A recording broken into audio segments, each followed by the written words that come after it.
The WKU football team will be headed to a bowl game this winter. We'll tell you about their successful weekend in Houston coming up. And the WKU basketball team wasn't so lucky this weekend. We'll catch up with Rick Stansbury and the Hilltopper Hoops next on The Extra Point.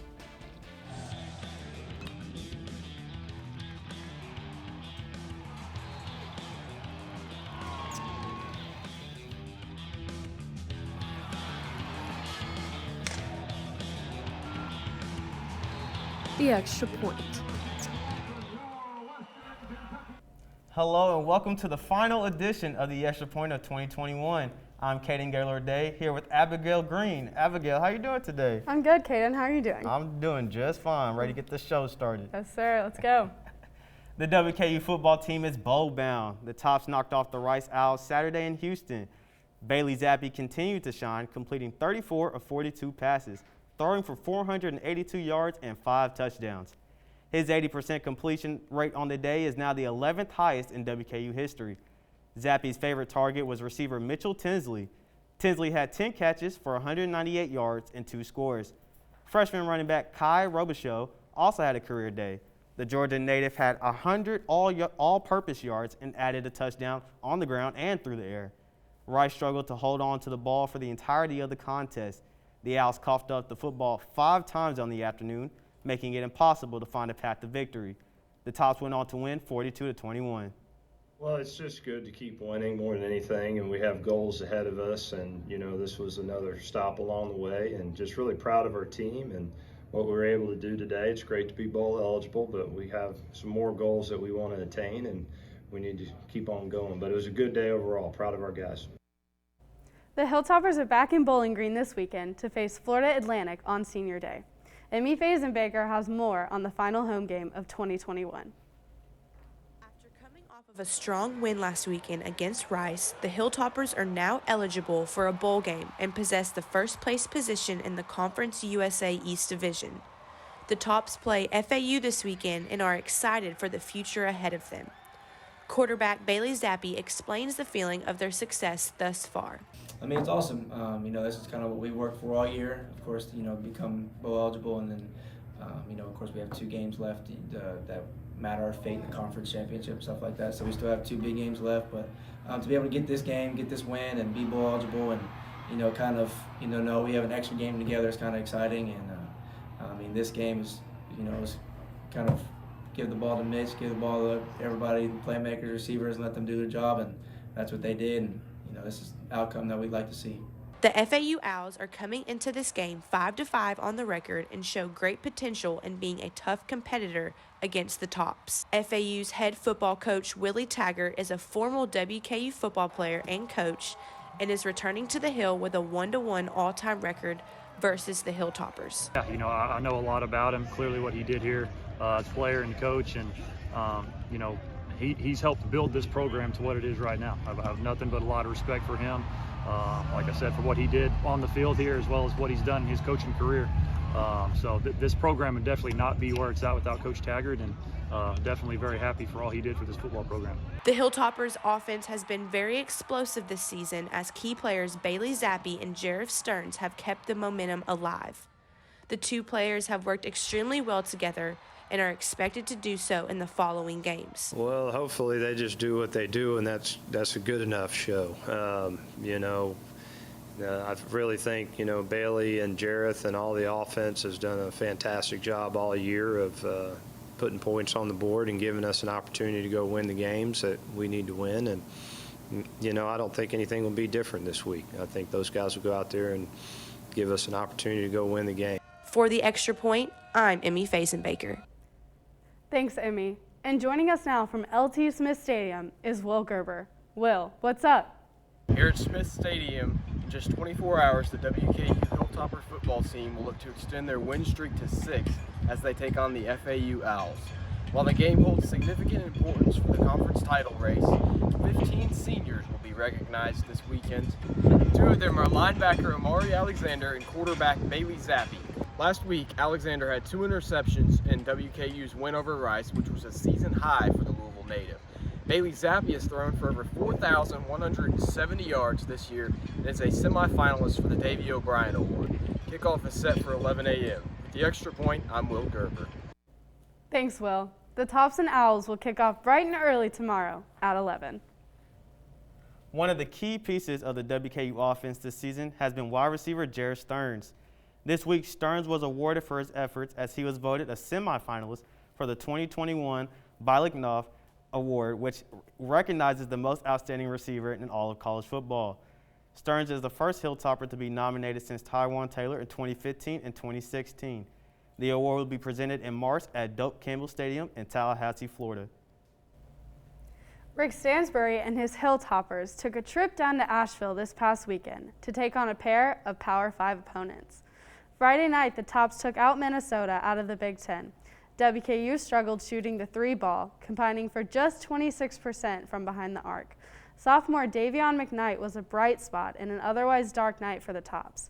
McKnight scored 32 points, shooting 60% from the field. Golden Gophers forward Jamison Battle scored 20 points for Minnesota, leading them to a 73-69 win. 48 hours later, WKU took the court again, this time against SEC foe South Carolina. The Tops had another miserable day in three-point territory, shooting just 25%. Josh Anderson, Davion McKnight, Jarius Hamilton, and Jalen Butts all had 10-plus points, but it was far from enough as the Gamecocks dominated from the start, winning the game 75-64.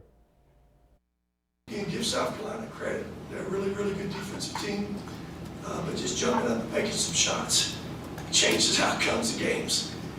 They hadn't made them very, very well the first 2 games. We hadn't shot them very well at all. Sounds simple, but just making some shots change things.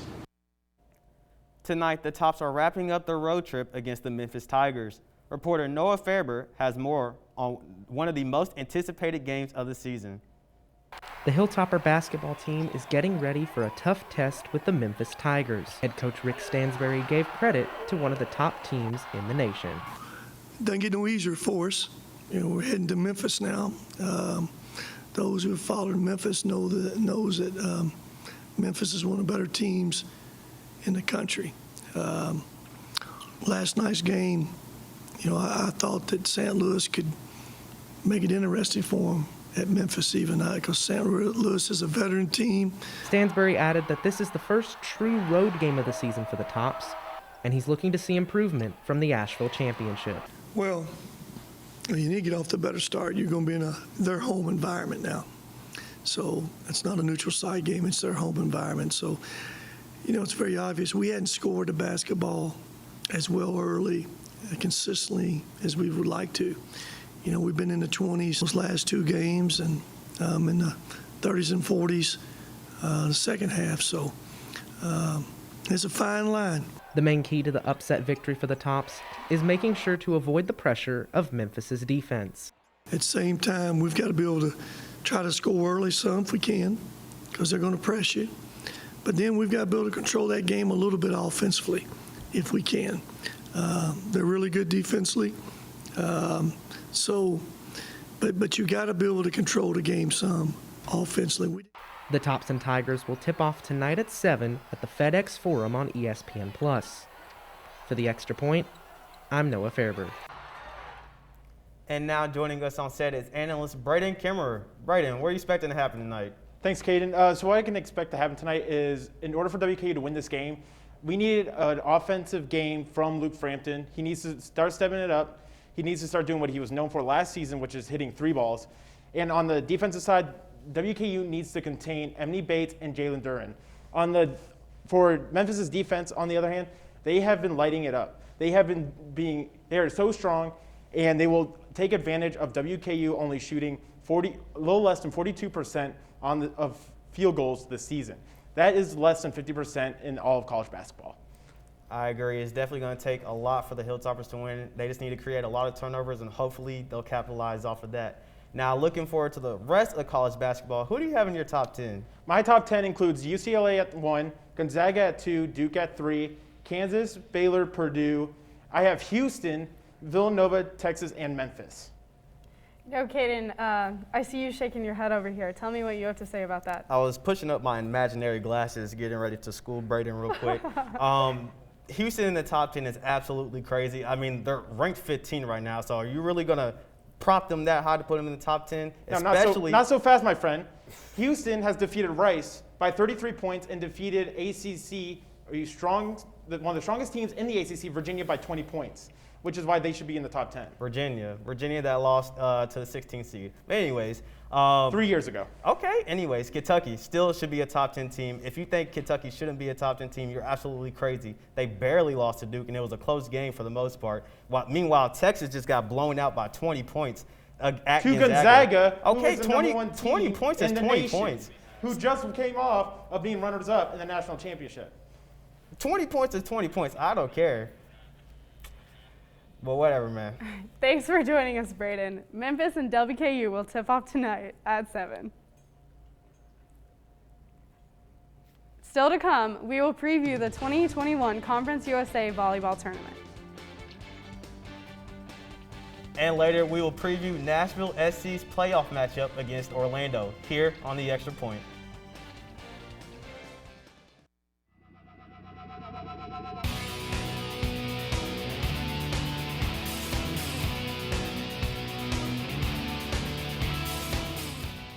WKU Volleyball has won the regular season Conference USA Championship 7 times, and now it's time to see if they can get that tournament championship once again. WKU Volleyball team is heading into the Conference USA Tournament as the #1 seed once again after going undefeated in conference play for the 3rd year in a row. So a couple practices, and then we head down to Norfolk to make another run at a championship. So we're excited to get going, excited to be in this time of year, and looking forward to getting it started. The Lady Toppers have only lost 1 time in all their years of participating in the Conference USA Tournament, but it's not an easy task to win.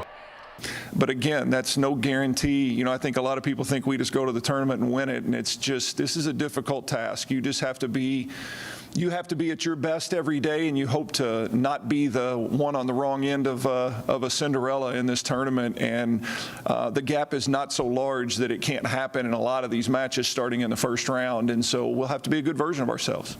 WKU didn't play UAB this year. In fact, they haven't played the Blazers since November of 2020, their only match in the fall due to COVID-19.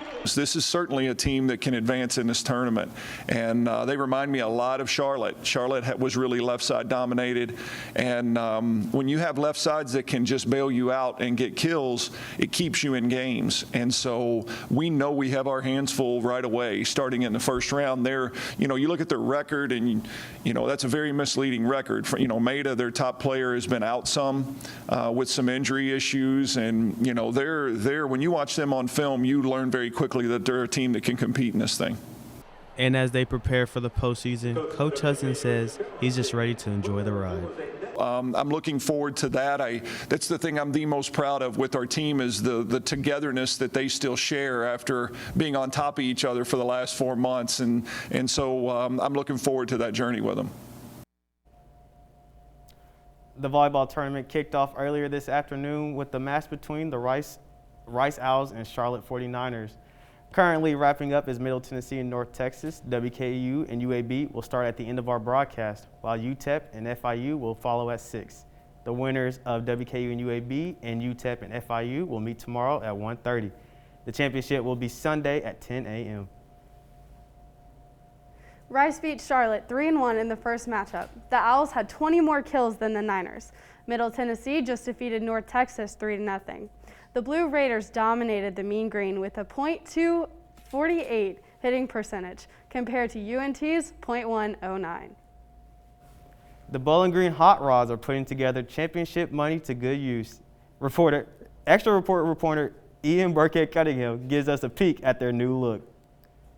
You know, it puts a smile on my face because we put a lot of work into this, and you always want the fans to love it. And so when you hear the applause and people say, "Ooh, I love the car," there's some relief, but there's also some joy in knowing that it's not just going to be in this room, but all around minor league baseball. Out with the old and in with the new, as the saying goes. The Bowling Green Hot Rods will be sporting some brand new looks on the diamond next season.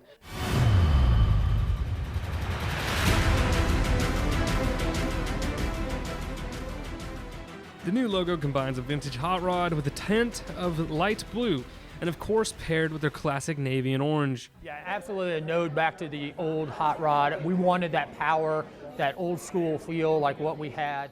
The new jersey resembles their MLB affiliates, the Tampa Bay Rays' very own pale blue uniforms. Some of our very own WKU baseball players showcased the new and fresh look. I hear our players comment all the time. Some visiting teams will come in, their uniforms are wore out, and they're like, man, they don't take care of their guys. And so it's an expression of who you are, and it represents our city and our brand, and we always want to be in that upper echelon. We don't let the fact that we're the third smallest minor league market in the entire country. We want to be big league, and that's what we want to represent. A shiny new trophy just wasn't enough swagger for the High East champions. You can see them rocking the new look on the diamond this coming 22 season. With the extra point, I'm Ian Burkhead Cunningham. There is only one team left playing high school football in Warren County. We'll tell you who and preview their upcoming matchup next. And later, Bowling Green high schoolers are making their way all the way to the Big Apple. How these ladies made their dream a hopping reality.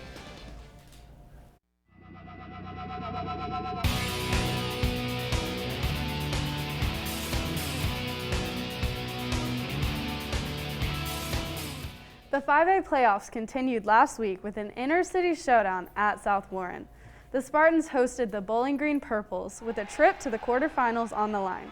Spartan quarterback Kaden Veltkamp picked up 2 touchdown passes on the day as South Warren was up 7-3 at the half. The Spartans ran the score up in the second half with 2 touchdown runs by Kobe Martin. The Purples were not able to catch up as their title defense ends. South Warren hung on for a 28-3 win. With the Spartans win, they will now host the South Oldham Dragons at South Warren High School tonight. With the victory, South Warren will play either the Owensboro Red Devils or the Bullitt Central Cougars. On the other side of the bracket, the Woodford County Yellow Jackets face off against the Covington Catholic Colonels. The winner of that matchup will face either the Frederick Douglass Broncos or the Southwestern Warriors. The final 2 teams will meet in the state championship game in Lexington. 3 Bowling Green natives will be jumping their way around New York City for the opportunity of a lifetime. Extra Point reporter Sophie South shares their journey. For many people, the Thanksgiving Day Parade is an event they dream to be a part of. For 3 ladies in the Jumping Jaguars, they applied to make this dream become a reality. They sent out an application, and in that application, you fill out your past experience with jump rope, your awards that you've achieved, and your skill level. And so when you send that in, they see if you qualify or not, and they accept you or not. Zoe McNeely, Rachel Urano, and Maggie Shirley recently announced that they will be 3 out of the 112 members jumping in the parade. I was actually in the car with one of my friends, and I got the text, and I just started screaming because I was so excited because it's something I've been wanting to do for a few years now. The Jumpers United for the Macy's Parade has had 2 practices so far to prepare for the event. McNeely, Urano, and Shirley head to the Big Apple this Sunday and will have 2 more rehearsals before the big day. The parade is around 3 miles long. The group has prepared double Dutch and singles routines that will be aired live on NBC. For News Channel 12, I'm Sophie South. To help support the girls on their journey, you can donate through Venmo at D-McNeely. After an elite regular season, Nashville SC have their sights set on an MLS Cup. Reporter Nick Brake has more from the Music City. Nashville SC are preparing for their second postseason run in team history. Music City will face Orlando City SC, a side they faced 3 times across the course of the regular season. What I know is we're going to run into a very, very upwardly mobile group looking to try and earn points, but they'll know full well, we're trying to secure a top 2 or 3 spots, so it should be a very, very good game. Last year, Nashville progressed all the way to the Eastern Conference semifinals, where they were beaten by the eventual champions, Columbus. Well, I think the experience of having been in a playoff situation last year will help our group. We've got multiple players that have been in this position at this stage of the season, and that experience will serve them well. Nashville finished third in the regular season, meaning they get to host Orlando City, giving them a major advantage. Kickoff for the match will be Tuesday night at 7. With the Extra Point, I'm Nick Brake. Nashville will be moving from the east to west after this season in preparation for the expansion club Charlotte. Coming up, we've got our top 5 jaw droppers of 2021. You don't want to miss what our number 1 is. And later, we'll go for 2 for the final time this semester.